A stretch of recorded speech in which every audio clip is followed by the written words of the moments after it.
I'm Carla Rosenfeld. I'm a postdoc in the Department of Mineral Sciences.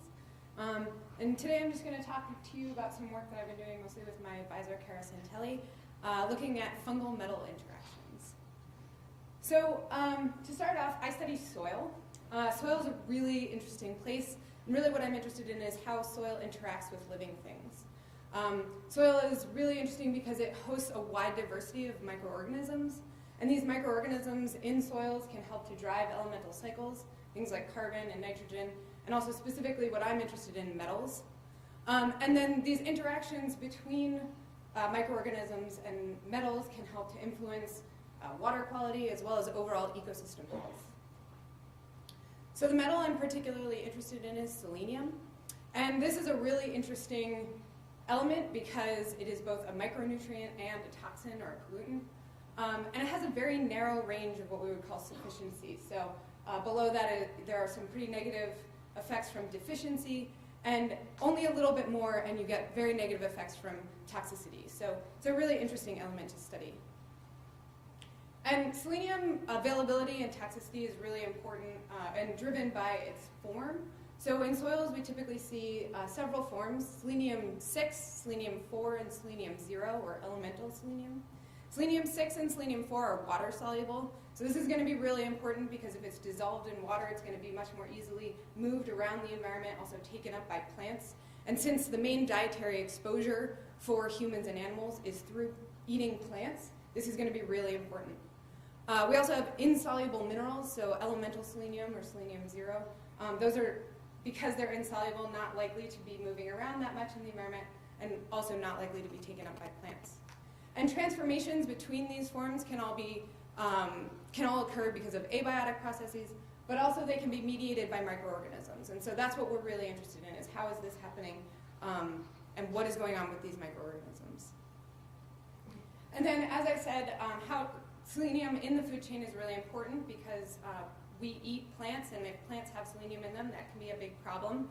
And so how does selenium get from soil into plants? It's often mediated by microorganisms, and specifically often fungi. So that's the part of this chain that I'm going to be looking at today, sort of this soil to fungi interaction and that part of the chain. So when I came here about a year ago, and I was asking very big, complicated questions about interactions between plants and soils and fungi, how everything was fitting together.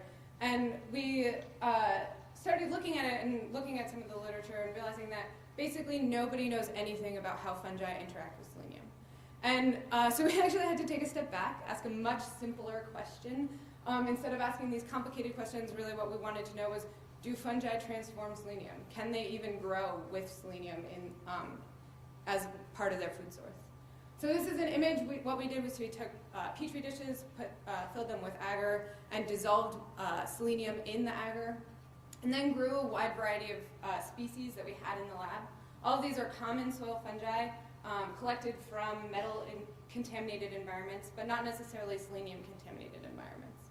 And we saw here two images of two species, but by and large, all the species that we looked at did this. They were all able to take that dissolved selenium-4 and transform it into elemental selenium, and that's shown by that red color.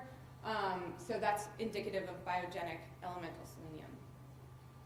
We wanted to know, do all these species actually, do they transform all the forms of selenium, or is it just one? So this is Alternaria alternata, grown in both selenium-4 on the right and selenium-6 on the left.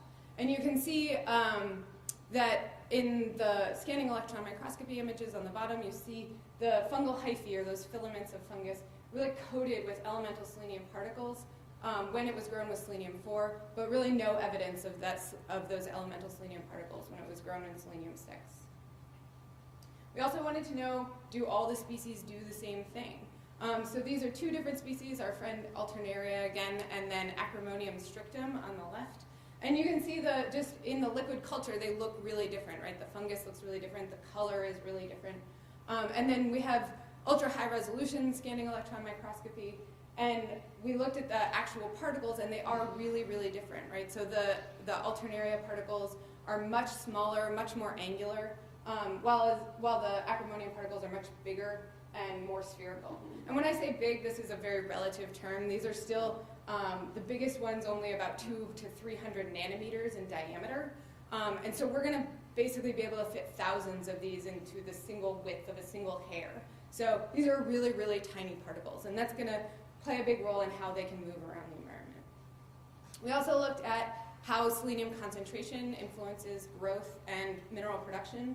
So you can see increasing selenium concentration, we do see an increase in production of these minerals. And then also the growth really changes. So we start seeing less growth, smaller